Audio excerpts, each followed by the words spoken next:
discussed with us about making the honey and the whole tedious process that she had to go through, and also the extra steps that she needed to take in order to collect the royal jelly.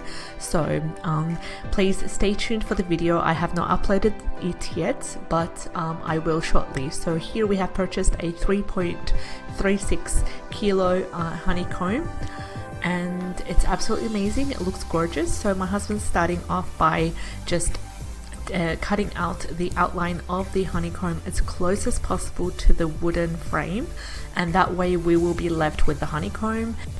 So on the side we have some glass sterilized jars with the lids. Best if they are airtight containers or airtight glass containers, that works best, but we'll use what we have. Either way, most of them are recyclable, so that's awesome if you want to recycle a couple of jars that you use from different things.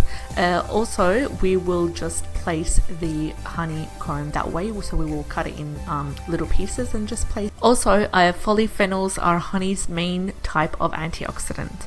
Research suggests that they may also help to reduce your risk of diabetes, dementia, heart disease, and even certain types of cancer.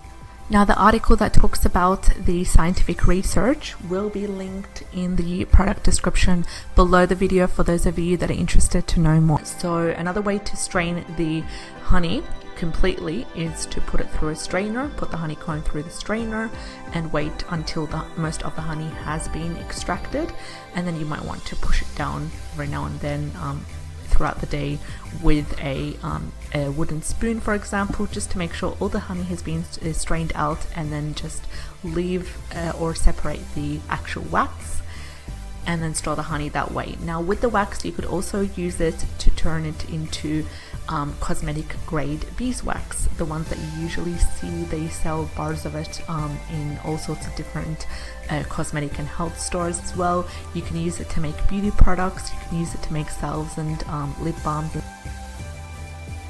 Now if you are wanting to extract the honey and store it separately to the beeswax, based on your needs, for example, we usually use it as a healthy replacement to gum, and don't forget that it contains all the good vitamins, minerals, as well as the royal jelly and all the benefits, the pea propolis and stuff like that you usually find in most honey products.